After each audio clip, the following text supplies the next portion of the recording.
El famoso director de cine norteamericano Oliver Stone ha sido ganador de 3 Óscares, uno por su libreto para la película Midnight Express y los otros 2 los obtuvo por la dirección de sus 2 películas, Platoon y Born on the 4th of July. Y aunque con su última película, JFK, no obtuvo ninguno, es la película que más dio que hablar desde antes de salir a los teatros y la que más controversia ha causado por su tema de la conspiración en el asesinato del presidente John F. Kennedy. Con nosotros está Oliver Stone. Mr. Stone, we all, I believe, remember where we were when the assassination of President Kennedy happened. Where were you? I was a high school student. I was 17 years old, and I was in a boarding school in Pennsylvania, senior year, and not doing nothing special like everyone else in America. A friend of mine came to the door, like in the movie, and told me this terrible news, and I was very sad that whole weekend. We were stunned. I bought the official story.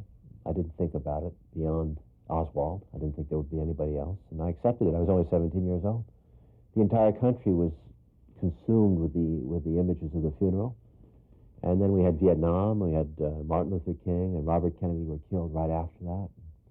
Things moved very fast in America in the 1960s, so I don't think we really thought about the implications of John Kennedy's murder.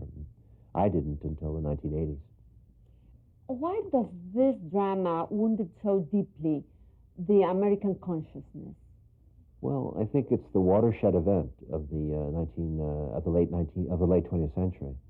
I think that after Kennedy's death, subconsciously, Americans knew that they could not trust their government anymore, that there was a loss of centrality, a loss of belief. In some way, the subconscious knew that the government was involved in at least the cover-up, if not the conspiracy to kill him. And it was never the same after that. We went to Vietnam quickly. Within 15 months, we had combat troops in Vietnam. We had the killing of Robert Kennedy and Martin Luther King. We had Watergate. We had Nixon, conspiracy with Nixon. We had a conspiracy to bomb Laos and Cambodia. We had conspiracies in all through Vietnam to hide the truth from the people. We had more conspiracies with Iran, with Nicaragua twice, with the mining in the ports of Nicaragua. We had a conspiracy with Iraq. We may have had a conspiracy to maintain the hostages in Iran. So much has happened that the American people have truly lost faith, in my opinion, in their government. You were just talking about Robert F. Kennedy's assassination as well. Why didn't he do something about the conspiracy while being Attorney General? It was impossible because he was shocked at that time. He was stunned. He lost his brother. He was very close to his brother. He was in no position to do anything for a period of time. But Mr. Johnson, the new president, Lyndon Johnson, appointed the Warren Commission a week later. That all the investigation, the so-called homicide investigation, was run through the Warren Commission, not through the Attorney General's office. So basically, Lyndon Johnson, who hated Bobby Kennedy, hated him, cut off his cojones, as they say, cut off his power. And also bear in mind that Robert Kennedy knew that there was a lot of dirt on John Kennedy and himself. That J. Edgar Hoover of the FBI, the Federal Bureau of Investigation, had a lot of dirt on both brothers, with Castro, with the mistresses, with the mafia. So Robert Kennedy, in a sense, at that point in time, did not want the whole investigation to come out into the open. It would shock the American public. Years later, we found out about that stuff. But it's interesting to know that before he died, 2 weeks before he died, Robert Kennedy said to a college student in California, if you were president, and it looked like he was going to be president at that point, would you reopen the investigation on your murders of your brother's death? And he said yes, he would. And he told Arthur Schlesinger in 1966, I think, 7, that the investigation, the Warren Commission investigation, was a fraud. He was, in a way, aware of. He knew, he was aware, but he could not speak. What do the two brothers mean to you? Well, I think that they were one of the the great hopes of America. They were like the Gracchi brothers were in Rome. They were reformists. They were rich boys that were sort of turned on their class, as is often the case politically, historically, that people from a certain class are the only ones that are able to reform their government. They had nothing to lose. They knew the essential corruption in America. They knew the mafia. They knew the labor unions. They knew the problems of government, and they wanted to really change the establishment. They wanted to rock the boat, as we say in America. It is my belief that John Kennedy would have ended the Cold War in the second term. He would have been an early Gorbachev, that he was moving towards détente with Khrushchev of Russia on Cuba. They ended the crisis of 1962, which was almost a nuclear war.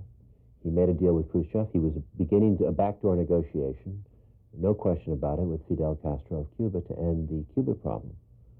He had a strict no-combat troop policy in Vietnam and Laos, not to send combat troops, and he never did. He never did, and Lyndon Johnson reversed that and escalated the combat troops in Vietnam. So I think the Kennedy brothers were really progressive, progressive and reformers, and would have really changed this country. Already we're starting to, but would have changed it a lot in the late 1960s. And I think the fear of John Kennedy was not just for his second term election, 64 to 68, but the fear was that Robert Kennedy would be president in 68 to 72, 76. And then there was the other brother, that Teddy Kennedy. There was a tremendous fear of a family dynasty changing the establishment policies in America. Do you think there are more Kennedys to come? There's such a large family. No, I think the family's back was broken. I don't mythologize the Kennedys. John Kennedy had a lot of problems. He was a womanizer. He was involved with the mafia. You know, there's a lot of negatives you can paint to. But he was a flawed man, but he had the capacity as a young man and as a bright man to change. And he always, America still continues to symbolize hope, and he symbolizes change. And people still like John Kennedy. My movie has been successful all over the world. And it's because people still like him in their hearts, more than any other American president. The five presidents that followed John Kennedy, in my opinion, were all increasingly conservative people, because they've enforced, as clerks would, the policies of the establishment in America. They have not risked or shaken up the boat. And there's a reason for this. There's a reason for the ideological continuation of attacking John Kennedy. Destroy him and you destroy liberalism. And that's the message that they've been giving in America, in my country, in the press, in the media, to destroy the myth of Kennedy. But it won't work. And my film is part of the reason it's not working. Do you feel any responsibility towards actual facts, or does an artist have the freedom to recreate, to reconstruct historical events to get his point across? Well, I answer yes to both questions. I feel that an artist has the right to interpret history the way he sees fit, and he cannot be censored. If an artist wants to paint Adolf Hitler as a good guy, he has the right to make a movie doing that. I am against censorship of any kind. I do feel, however, that an artist has a responsibility to his own conscience to at least do some homework and do some research and try to get as many facts as he can. In the case of the Kennedy killing, we did that. We had a tremendous amount of research. We read all the books. My staff read the books, everything we could get our hands on. We have a very, but there, at a certain point, there is only a certain body of facts that is known. The investigation was so sloppy, the original investigation by the Warren Commission was so sloppy that many of the facts never emerged. Many files were hidden, and there's a lot of disagreement on the facts. So my movie is not fiction. My movie is a representation of facts as we know them, and what I call hypothesis, what I think happened, because it is the unknown. We still don't have any evidence of a second gunman, except for the Zapruder film, which is, I think, very important evidence. How do you feel after several months of JFK around the world causing controversy? I'm very proud of the movie. It has really ignited a flame around the world. I mean, it worked in Latin America, it worked in Japan and Asia tremendous amount of people are seeing it. In Europe, it's huge. America, it was huge. It's worked everywhere. And it's ignited in people, those who care, those who go to this movie, a knowledge that their governments, all governments, whether they be in Mexico, America, or Europe, are not on the level with their people. That democracy is a bit of a mythology, an illusion, that we know, all of us know in our hearts, that the governments are really run by strong people, by the establishments of our various countries. And I think that's what's going on here. People want to see a change. They want to have more representative democracy. And I think that part of the reason the film has been successful is that it really hits that nerve, that the governments are lying to us. Well, Platoon, born on the 4th of July, JFK, how long or how short is a nation's memory? I'd say it's pretty short. It depends who gets to write the history, you see. If Hitler had won World War II, believe me, we'd all be studying German-influenced, Nazi-influenced history books, and we'd be believing it. When I was in France as a young man in the 50s, 1950s, I remember the French had no desire to admit to their collaboration with the Nazis. Young people my age would never admit to that. When I went to Russia in the 1980s to do a screenplay, I talked to young Russian people who knew nothing at all about Stalin's murders or crimes, and denied it. I think that in America you will find a certain group of the people that will never admit that John Kennedy was killed by the government. But it is our national disgrace that our official history of the 1960s was written by the government, the establishment, and by the media. And the media disgraced themselves in my country. The New York Times, the Washington Post, Time, Newsweek, CBS News, all of them. They disgraced themselves by not investigating this case as a homicide investigation, which is what it was. They accepted the official story on Sunday of the Kennedy was killed on Friday. By Friday afternoon, there was an entire portrait emerging of a killer, Lee Oswald, as a communist and as a lone nut and as an assassin. They bought it. They didn't investigate it. And when he was killed on Sunday so mysteriously by Jack Ruby, the headlines of the New York Times, for example, said, President's assassin killed in Dallas. Didn't even say assumed assassin, alleged assassin. In other words, the press bought into the story completely. And when the Warren Commission came out, they didn't ever investigate the Warren Commission because these were respectable men. These were honorable men. So what has gone on? History is being written by the winner, by those who cover up. And we all know it. And movies, thank God, and art should exist as an unofficial history, as the unofficial story, as a subversive influence. It's our role as artists to question the official story. In an interview with Norman Mailer, he said that at one point, Time and Newsweek were the mouthpieces of the CIA. Do you believe it is still true? I would say they were at that time. Absolutely. The CIA had many assets in journalism. They used them. Time magazine had a very cozy relationship with the CIA, and they were proud of it. Henry Luce was known for his jingoistic support of war in Cuba and war in Southeast Asia. And he had Time Life bought the Zapruder film and buried the film for 12 years. They would not show it to the American public.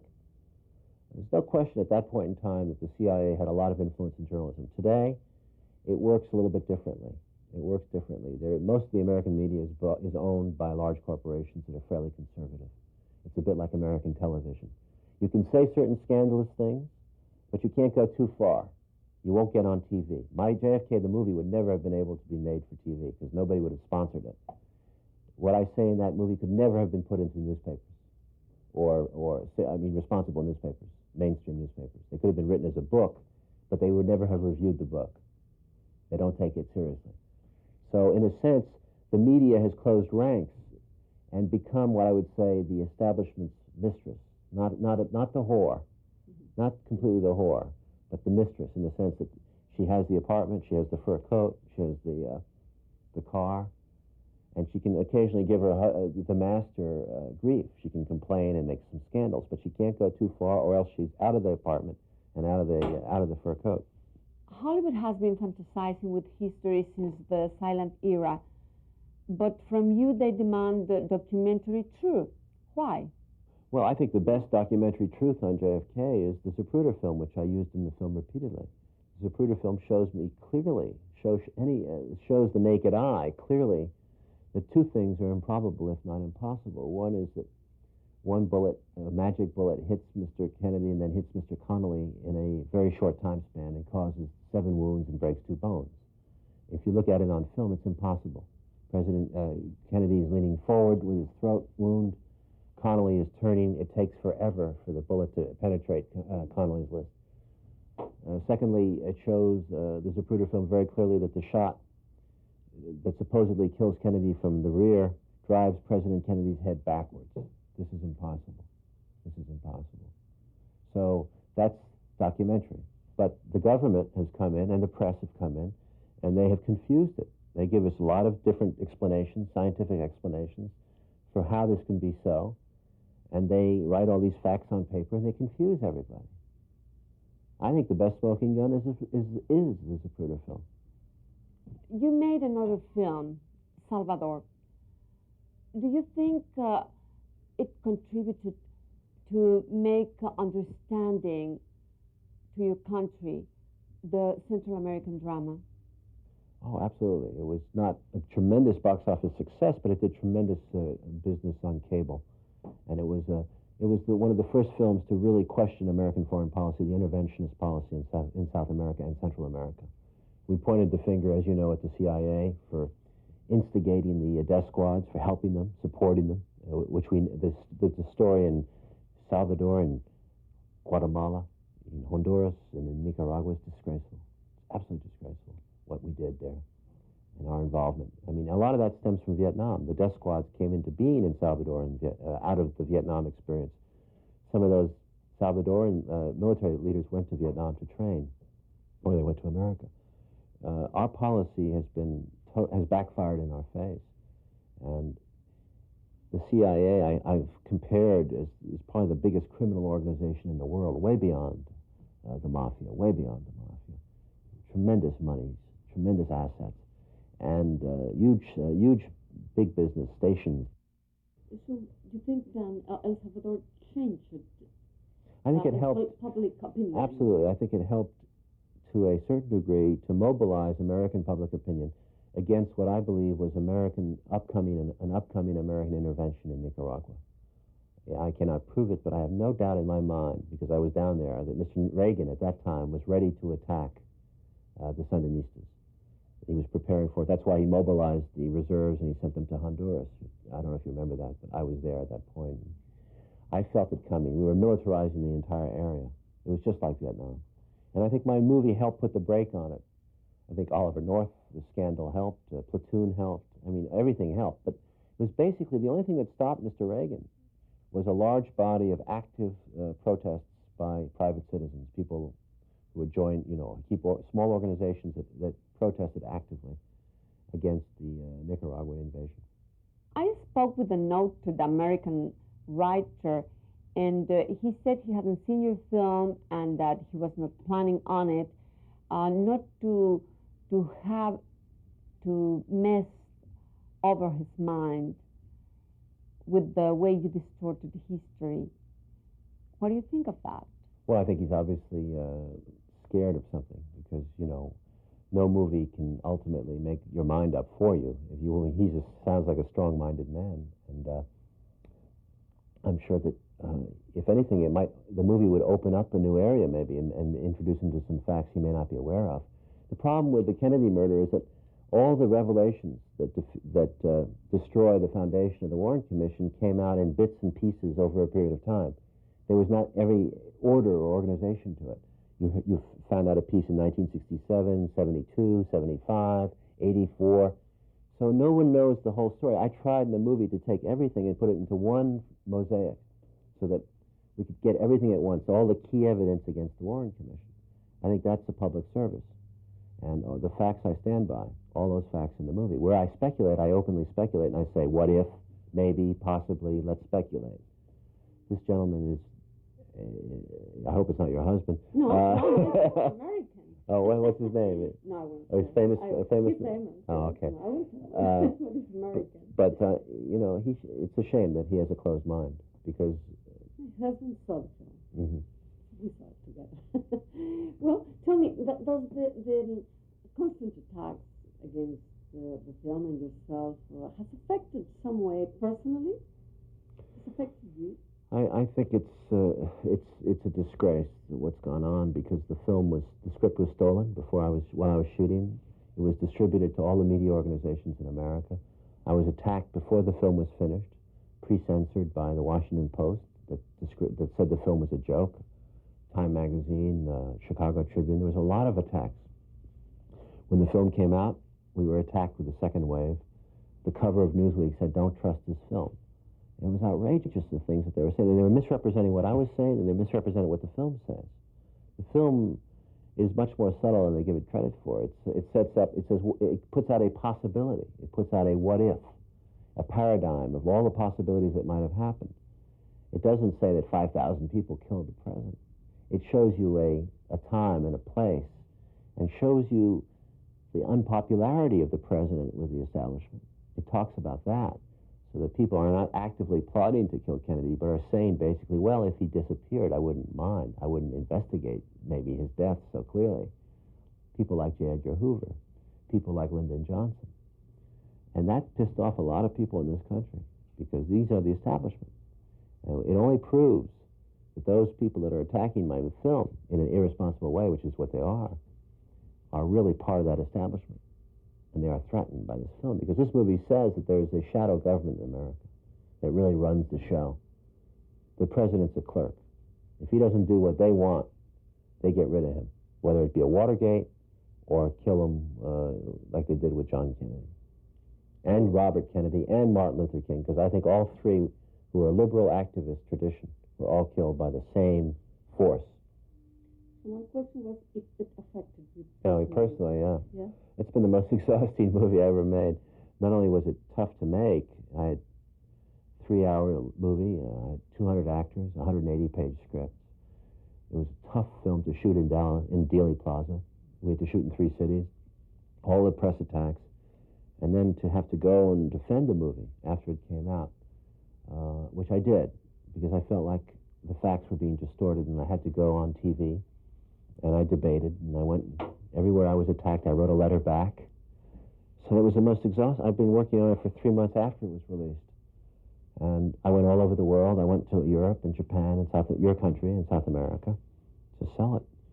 Because this movie is more important than me. It's not about I'm in the service, I think, of a larger idea. And I'm proud of what I did. And I'm proud of this movie. What is your next one? I can't tell you, Sylvia. I haven't announced that yet. You're right. Oliver Stone, thank you very much for the interview. En Los Ángeles, Silvia Lemus.